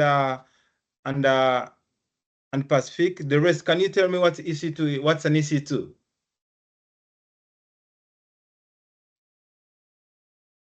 It's a virtual machine. It's a virtual machine. That's how the service where you're creating a virtual machine. That's how they call that technology. What's A3? Sadat, sorry, Asaf, maybe Pacific. What's A3? Yeah, these are the storage. That's where you upload your files, and it's actually the storage for AWS. What's the difference between a snapshot and a volume? What's the difference between a snapshot and a volume? Pacific. I'm sorry, what was the question? What's the difference between a snapshot and a volume? A snapshot and a volume. You need all those technologies. I don't know. I'm sorry, I don't know. Okay. Asaf, what is the difference between a snapshot and a volume? Those are the interview questions. Because we're asking top skills. What is the difference between a snapshot and a volume?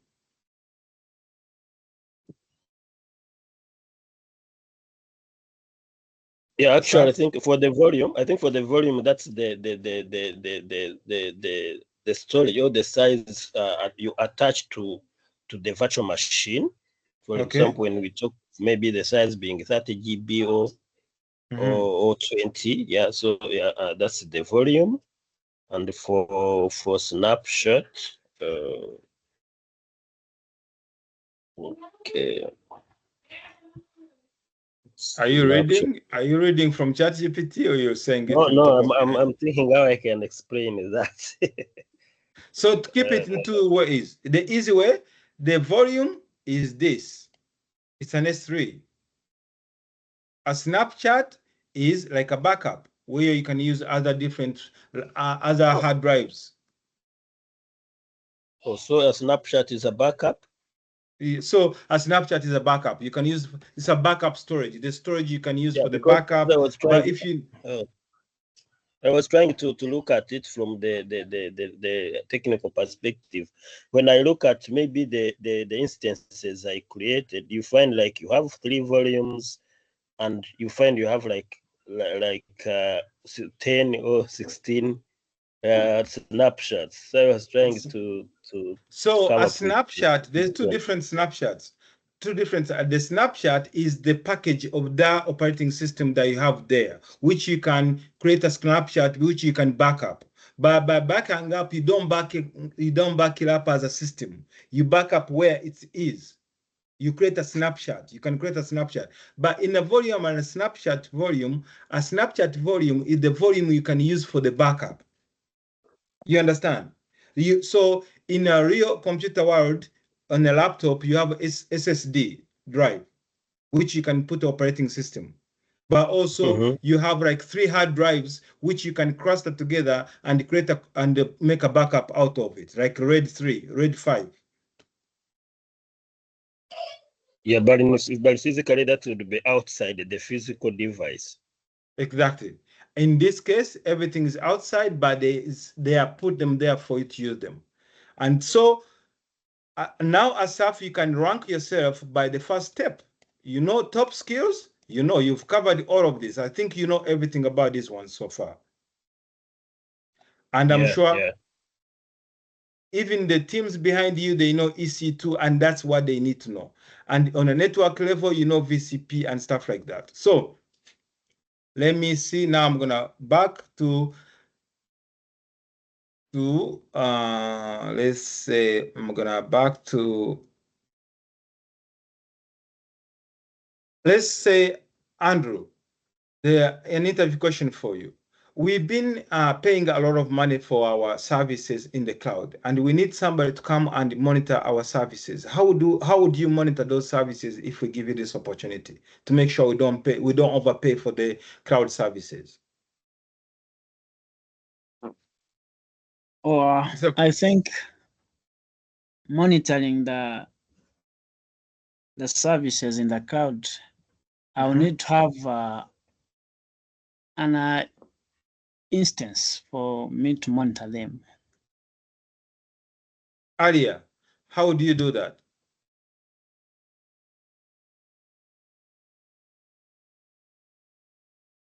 Alia, how would you help your company not overspend on services in the cloud? I would create the virtual machine.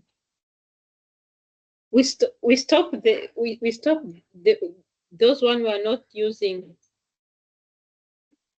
Asaf, how would you make sure your company doesn't overpay? So the question is going to come to you.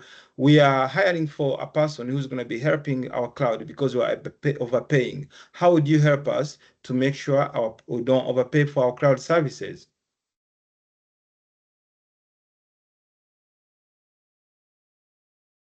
Hello. Yeah, in this case, you used you only apply the instances that are in use, and you avoid using the ones that just leaving the ones that are not required, because that may increase the bill. No, on your engineering level, that's the answer for Alia. Because Alia before she was why did you stop the instance Alia before? Because when we don't stop it,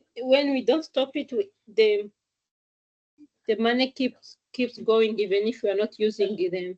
Exactly. So in that case, you understand that you should only keep cloud services only those that should be running. If you run services that you don't need, you're going to pay for them. So Alia, I'm going to ask you a question again. And in this case, I want to tell me, yes, at Softec Canada, I've done this and this and this to make sure we don't overpay. So when I joined Softec Canada, we were paying a lot of money for the cloud services. But when I joined, I did this and this and this, so we don't overpay for the services. This is a question for everybody, including Asaf. Asaf, you should go further. Auto scaling. Do you know what's auto scaling?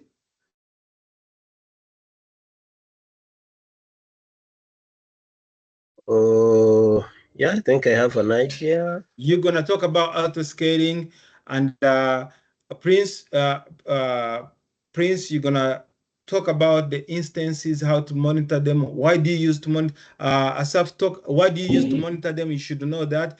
Pacific, how do you manage the hardening of the software of the operating system to ensure the security is tight? That's a question for you. How do you ensure the security is tight on the operating system level, not on the network? Don't tell me about the firewall. In this case, I don't care about the firewall. This is on operating system level. So Tina, start.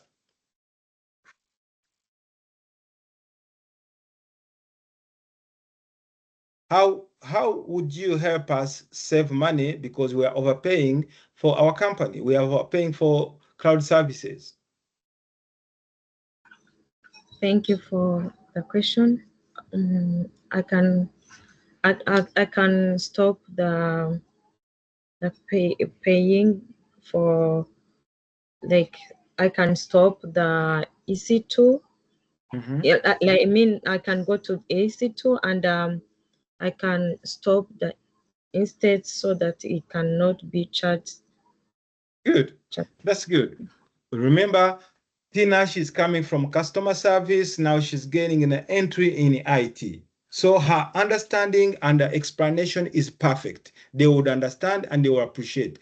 Aria, you are already from customer service. Now you are going in IT. Answer the question. Sorry? How would you ensure that our organization does not overpay for the cloud services? And I want the explanation to be much more clear in relation to what you've done at Saftec. Always refer to what you've done, because when you talk about what you've done, they feel more convinced than talking about things you think.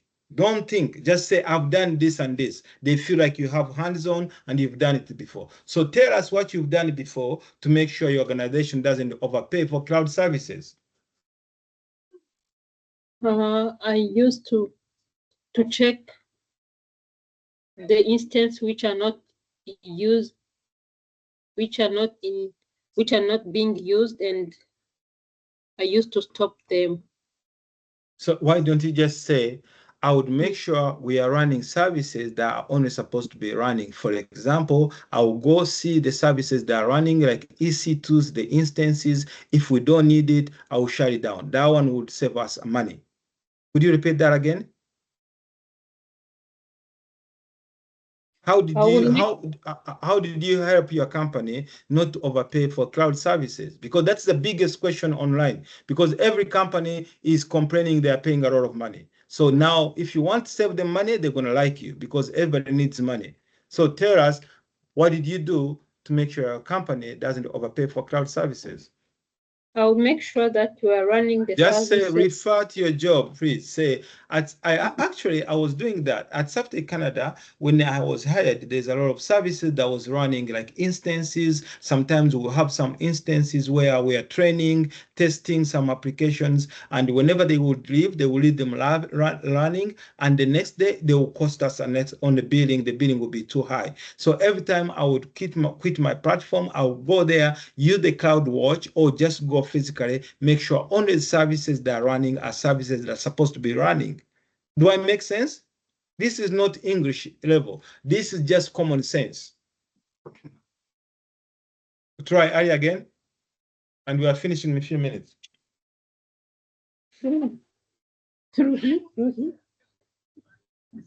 And as such, you should be ready to talk about auto scaling, because in your case, you don't go like Aria, like Andrew, going on each server trying to shut it down. You should know other policies, like other services like auto scaling, to make sure auto scaling can only make sure the clusters are only running the servers supposed to be running. Aria, go ahead. Actually, at Saftec Canada, I used to check if the services running are those ones who are supposed to be running, and when I used to go in EC2 to check which instance was not being used, and I stopped them. Good, that's very good. You can tell you did some initiative. You tried to save the company money. That's what they want to hear. They don't want you to talk too much technologies, this and this. They don't expect you to know too much. They just expect you to know the common sense that can save them money, because they know what they want you to know. They will train you, but they need to train somebody who has the common sense to know that only services that are running should be only the services we should be running at that time. Asaf, Tina, Now, Tina, you are from customer service. It doesn't have to sound so good like Aria, but you should have a concept. So, Aria, could you tell me what did you do at Softtech to make sure the Softtech don't overpay for the services?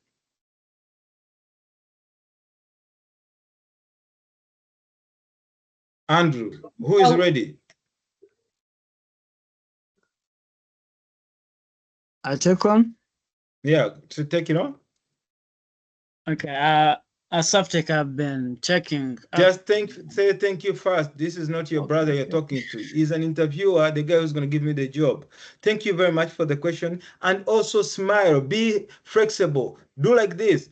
Oh, thank you for the question. Actually, when I joined Softtech Canada some years back, I've been at Softtech Canada for 3 years, and every time we could leave, every month we had a bill that was so high. So I decided to go back and make sure we always check the services that are running. And we had some documentation that we had to follow. And by following that documentation, I'll make sure only services are running are the services that needs to be running at that particular time. And that saved us a lot of money, more than 40%.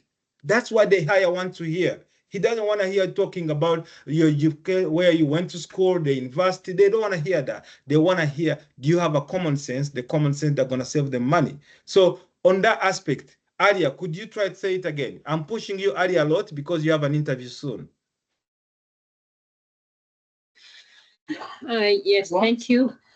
At Softtech Canada, I used to go, when I get to work, I used to check if the services are running at those ones to be used as opposed to and I used to check in EC2 to check which instance are not being used, and I used to stop them. Okay, good. So you see, you even made it better. You talked about EC2. You talked about the technology. I use the irregular words, you use the technology. That means you know what you're talking about. Even when somebody is hearing what you're saying right now, they can realize, they can see it. Pacific, did you kind of put a mind on it? Did you? She talked like she knows what she's talking about, right? Yes, I believe. And that's all you need. Say few things, refer to hands-on. Always refer to hands-on. What you study in a class, make sure you talk about it in an interview, and always refer as if you worked it, because what you're doing in a class, it's not in a class. You are working at Softtech Canada right now. Right now, what you're doing is what you're working at Softtech Canada. In a few minutes, we're going to be setting up MFA and all those stuff. So Asaf, what would you do in the organization? We've been paying a lot of bills for the online AWS services. What would you do so we don't overpay?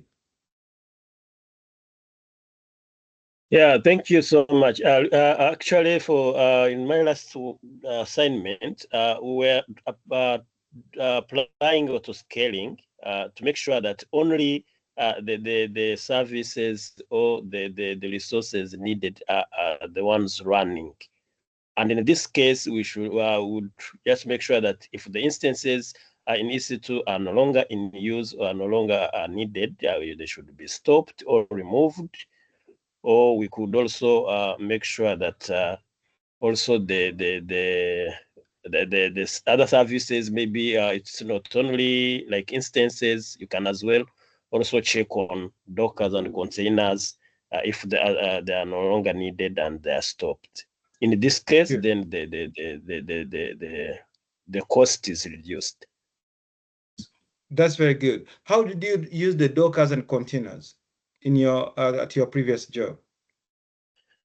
Yeah, normally Docker and containers, we're using them for especially for serverless computing, and this is where we're running the codes, where we're uploading the images that we wanted it to be accessed by the public, and it was done on the container level. Good. That's very good. So you see, you are not just talking the words, you are sounding technical. But even though you're not that technical good enough, you need to talk about high demand instances. You need to talk about the sort of instances. High demand instances, they are instances you use when you need them. When you don't need them, you shut them down. Auto scaling means Like, I give you an example. In Rwanda, there's always issues in Africa. MTN is down, mobile money is not saying. Why? Because they are not using auto scaling, because they have like 5 servers, and on a peak time, all these servers, the utilization level hits like 70, 90%, 100%. And what do? They stop there. And that's when you have to wait for the mobile one to go down. In this case, how do you fix the problem? Asaf, how do you fix the problem of MTN in that scenario in the cloud computing? Yeah, actually, that means if the current resources are not are congested, in that case, maybe auto scaling can help me by adding or adding the instances, so that whenever the current instances or the number of instances in place are congested or not enough, so by increasing the instances can reduce the congestion. Exactly. So now you're sounding good, but you're not sounding that technical enough. But remember, you're an engineer and you're going for the big pay. Now you're going to talk about the load balancer. Have you like? Yes. Because when you're talking about, when you're talking key things, when you're talking about saving the company money, you should be confident, because they want to hear you. Because when somebody is saving them money, they will give both ears. So talk about the load balancer, talk about auto scaling. In the load balancer, make sure you can do auto scaling on application level, which is application level, which is HTTP, HTTPS. And then you can also load balancer on a class level, which is on IP address, TCP, UDP, and all those levels. And once you scale those one down and you put them on auto scaling, now you have only servers running a specific time when they want it to run. If servers don't need to run, they're going to go that off and shut down automatically. If they say, oh, now 70 people, they are doing mobile money from Kampala to Uganda, the cloud computing, the auto scaling configuration will know that you say every time the utilization, when it hits 70%, add another server. That would bring the peak down. Every time the utilization level of overall cluster, this means more than 10 nodes. Nodes are servers. If the utilization level, because you need to make sure you leave 30%. This 30% is a space to move for the server to be able to use all the cores and all the threads. So if you maximize to 90%, now the server is trying to run, but at the same time to serve. And that's become so hard. So you leave 30% and you say, every time the utilization level hits above 70%, add another server. And this can add up to 100 servers. It doesn't matter, because you don't care. Because all the servers in a cloud are available. In this case, you can add as much servers as you want. You won't pay a lot of money because you won't lose business. The business is going to run smoothly, and every time when those people start stopping sending the money, the auto scaling will know, okay, now let me take off some servers.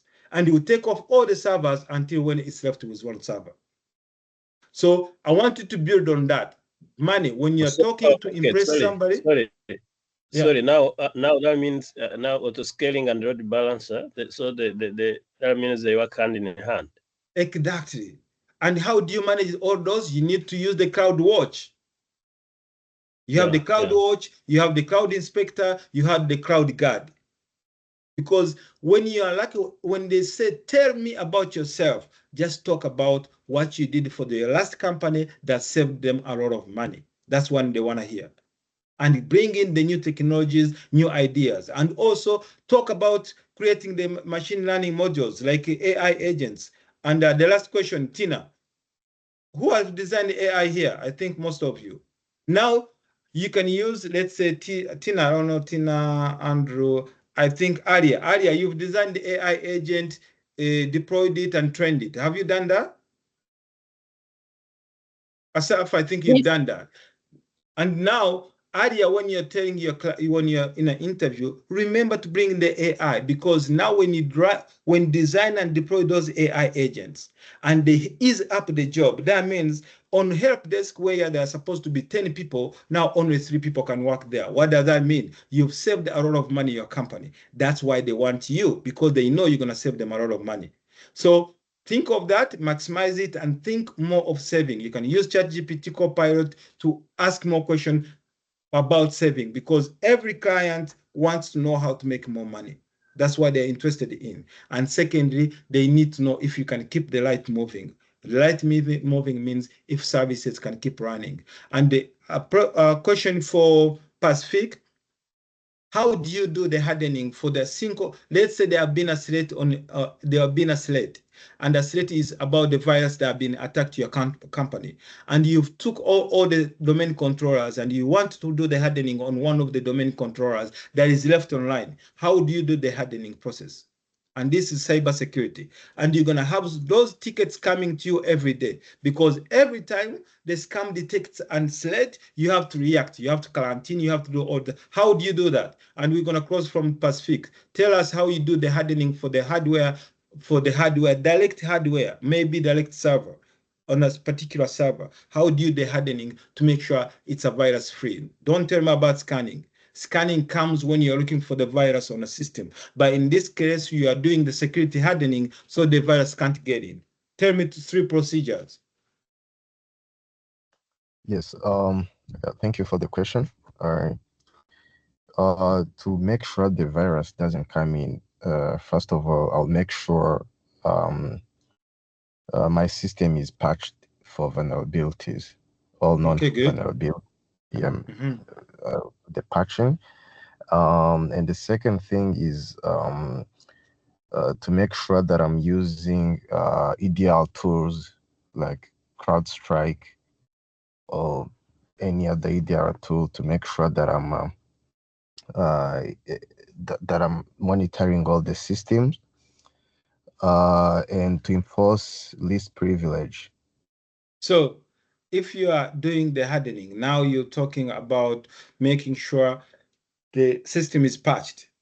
But how do you patch the hardware? How do you make sure my system is patched? I can't be, because you may not be attacked on an operating system, but you can be attacked on a hardware level. So how do you harden the hardware? Oh, I thought you was asking about the operating system. Yeah, you're right. Because I may ask the question, but the way you're answering I may answer the question, but the way you're answering the question, it may trigger other questions. Yes. So how do you harden the hardware? On a software level, it's okay, you can do the patching, which is good enough. That's the best you can do. And how do you do the hardening on a hardware level? That's a good one. And the answer is the first thing of it. Do you know what a firmware? Yes, I know firmware. What is it and how do you handle it? Asaf, what's a firmware and what do you do with it? Normally, physically, the firmwares are on a BIOS stage. So like when you are working on a new server or you are updating or you're installing a server, you make sure that even the firmware in a BIOS is updated. That's that's the first procedure to do the hardware protection. But there's even more than that. Then you can go on the DD errors, make sure there's no ports open. You can check the ports, and the hardening list should have more than one content. So those are generic questions in an interview. And secondly, Pacific, when you're talking, try not to talk like a minister or a president, not dragging. When you lag, it feels like you don't know what you're talking about, yet you know. So try to build up to speak so confidently and faster, to think faster. I know the training level in Africa, almost everybody speaks like that, but you can see people are improving. ASAP, people are improving, and we keep pushing that, because when you start saying, hardening is, I think you know what I'm doing. How does it make you feel? You're right. You're right. Exactly. So it feels like you don't know what you're talking about. You're not interested. You are either too heavy, too fat. You don't know what you're talking about. You don't care about the job. But if you ask me about the job, I say, oh, that's a good question. Actually, on my previous job, I've done a lot of hardening. I've worked on hardening on a physical level and on operating system level. On operating system level, I made sure all my updates, my operating system is patched. But also on a physical level, I make sure the firmware is patched. You see? Yeah, that's a very good answer. And I'm the way not you structured ragging. it, I sound like I know what I'm talking about. And the reason why you know what you're talking about, because you've studied this. You put your hands on it every day. So you should be confident enough to talk about it. So all of you, the homework is how would you save the company money based on your skills. This is when they say, tell us about yourself. When I joined the Softec Canada Academy, when I joined the Softec Canada company, I was working as an IT AI agent, but at some point I had to do, they were paying a lot of bills on an organization on cloud services. So I had to go there. So make sure you find your way to sell yourself to them. Make sure you know you play on their feelings. It's not about technicalities. It's common sense and analytical thinking. Any questions for today? I have one question. Sure. It's something that we talked about, but I probably missed it. And it's a question that you asked, like, how do we explain cloud as engineers? Like the best, explanation we can give out to somebody who is interviewing us. Yeah, that's my question. That question is big and it goes in classes. If you are talking to your grandma, are you gonna talk about the clusters? No. So it depends who is asking the question. If the person asking the question and this person is an engineer, you have to bring it on this perspective because this is the source of cloud here. More than one server connected together and providing services to everybody in the world, which means this is a one region and it can be another region. So in the world, there's like 1,000 regions. This can be a availability zone. And then you can have more and more doing the same thing. And then now when you have one here, let's say I do this. Let's say I take this one. You have this one is based in South Africa. And you create another one, you put it in maybe UK. And then you create a VPN. It doesn't matter. It could be a VPN. It could be a direct connect. It could be an MPLS connection. If these people, these data centers are synchronizing with each other, it doesn't matter. It doesn't matter where they're located. You mean if you put a file in one drive, you're going to find it. If you put it in Canada and you fly all the way to South Africa, you go in one drive, you're going to find it because they are synchronizing together. They are physical servers sitting somewhere in the middle of nowhere. They have more than one source of line. The failover is more than one internet, one connection. So they make sure the failover is almost zero.